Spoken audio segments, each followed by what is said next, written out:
بسم اللہ الرحمن الرحیم۔ شیخو بادشاہ کا ایسا درباری تھا جو اداسی کی حالت میں بادشاہ کو خوش کرتا تھا۔ اس کی باتیں سن کر بادشاہ خوش ہو جاتا اور اسے بہت سارے انعامات سے نوازتا۔ ایک دن بادشاہ اور ملکہ آپس میں کچھ باتیں کر رہے تھے تو شیخو نے باتیں سننا شروع کر دی۔ شیخو کے لیے یہ گفتگو دلچسپی کا باعث بنی اور اس نے کھڑکی کے ساتھ اپنا کان لگا لیا۔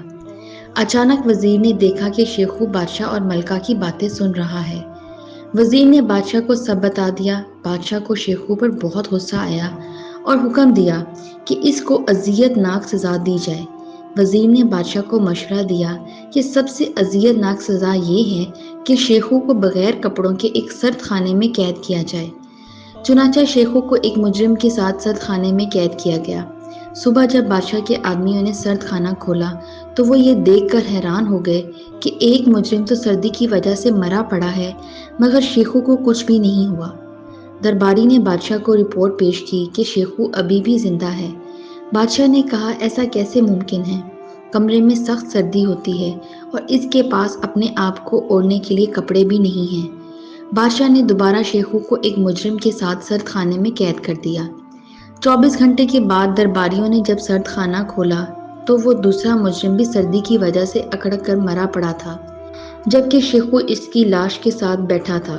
بادشاہ کے لیے یہ واقعہ بہت حیران کن تھا اور اسے اس بات کا تجسس شروع ہو گیا شیخو کیسے سردی سے اپنے آپ کو بچا لیتا ہے۔ بادشاہ نے تیسرے دن بھی شیخو کو ایک مجرم کے ساتھ سرد خانے میں قید کر لیا اور سرد خانے کی دیوار کے ایک خفیہ سوراخ سے مشاہدہ کرنے لگا کہ شیخو کون سی ترکیب پر عمل کرتا ہے۔ سرد خانے کا دروازہ بند کیا گیا اور بادشاہ دونوں قیدیوں کا مشاہدہ کرنے لگا۔ بادشاہ نے دیکھا شروع میں دونوں قیدی بیٹھے رہے مگر جیسے ہی سردی کی شدت میں اضافہ ہوتا تو ایک قیدی کمرے کے کونے میں سکڑ کے بیٹھ گیا جبکہ شیخو نے قید خانے میں پڑا ایک وزنی پتھر اٹھا لیا اور اس سے ورزش کرنے لگا۔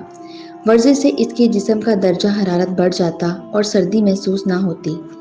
جب شیخو ورزش کر کے تھک جاتا تو تھوڑا دیر آرام کر لیتا اور جب اسے سردی کی شدت محسوس ہوتی تو دوبارہ پتھر اٹھا کر ورزش میں مصروف ہو جاتا۔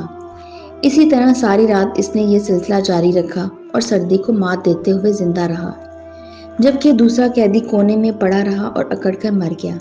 بادشاہ شیخو کی اس ذہانت سے کافی متاثر ہوا اور اس کو مزید آزمائش میں مبتلا کر دیا۔ بادشاہ نے شیخو کو ایک قید خانے میں 30 دن کے لیے بند کر دیا اور کھانا صرف 3 دن کا ہی ساتھ رکھا۔ 1 مہینے بعد بادشاہ نے جیل کا دروازہ کھولا تو شیخو زندہ اور سلامت بیٹھا تھا اور اس کے کندھے پر ایک طوطا بھی بیٹھا تھا۔ بادشاہ نے پوچھا یہ کیا ماجرا ہے؟ کھانا تو صرف 3 دن کا ہی دیا تھا۔ شیخو نے کہا میں ایک دن کھانا کھا رہا تھا تو روشن دان میں بیٹھا مجھے یہ طوطا نظر آیا۔ میں نے اس طوطے کے آگے تھوڑا سا کھانا پھینک دیا تو یہ میرا عادی ہو گیا۔ 3 دن تک یہ میرے پاس کھانا کھانے کے لیے آتا رہا۔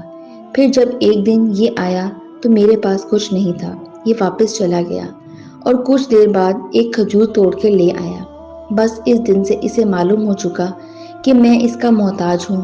یہ کوئی نہ کوئی پھل توڑ کر میرے لیے لاتا رہا حتیٰ کہ 1 مہینہ گزر گیا۔ بادشاہ نے دل میں سوچا یہ شیخو تو مشکل سے نکلنے کا گٹ جانتا ہے۔ بادشاہ نے کہا تیری آزمائش ابھی باقی ہے۔ اس نے شیخو سے کہا میں تجھے شہر بدر کر دوں گا۔ بادشاہ نے 10 قیدیوں کو شہر بدر کر دیا اور ہر ایک قیدی کی کمر میں ایک تھیلا باندھ دیا جس میں 5000 اشرفیاں تھیں۔ بادشاہ نے کہا جب تم دریا کے اس پار جاؤ گے تو ان اشرفیوں سے اپنا گزر بسر کرنا۔ بادشاہ نے چپکے سے کشتی میں سوراخ کروا دیا۔ جب کشتی دریا کے درمیان پہنچی تو سوراخ بڑا ہو جانے کی وجہ سے اس میں پانی جمع ہونے لگا۔ سب مسافروں نے دریا میں چھلانگ لگا دی۔ شیخو نے محسوس کیا کہ اشرفیوں کے تھیلے کی وزن کی وجہ سے تیر نہیں سکتا اور پانی میں ڈوب رہا ہوں۔ شیخو نے وہ 5000 اشرفیوں کا تھیلا اپنے سے الگ کر لیا جبکہ باقی کسی مسافر کے دماغ میں یہ بات ہی نہیں آئی کہ اشرفیوں کا وزن اپنے سے دور کر لینا چاہیے۔ یہ سوچ رہے تھے کہ اشرفیوں کو تو اپنے آپ سے کسی صورت دور نہیں کرنا چاہیے کیونکہ اگر یہ الگ کر دیں تو شہر میں مانگتے رہیں گے، مگر شیخو نے اپنی ذہانت کا استعمال کرتے ہوئے اس وزن کو دور کر دیا۔ بادشاہ نے اپنے خادم سے پوچھا اس کشتی کے مسافروں کا کیا بنا جو شہر بدر کر دیے گئے تھے؟ خادم نے بتایا کہ شیخو کے علاوہ سب ڈوب کر مر گئے ہیں۔ بادشاہ نے سب کے سامنے کہا، میں جانتا تھا شیخو زندہ رہنے کا گر جانتا ہے۔ بادشاہ نے شیخو کو دربار میں بلایا اور کہا کہ تمہاری آزمائش اب ختم ہو چکی ہے، اور اس سے یہ حلف بھی لیا کہ آئندہ چھپ کر کسی کی بھی باتیں سننے کی کوشش مت کرنا۔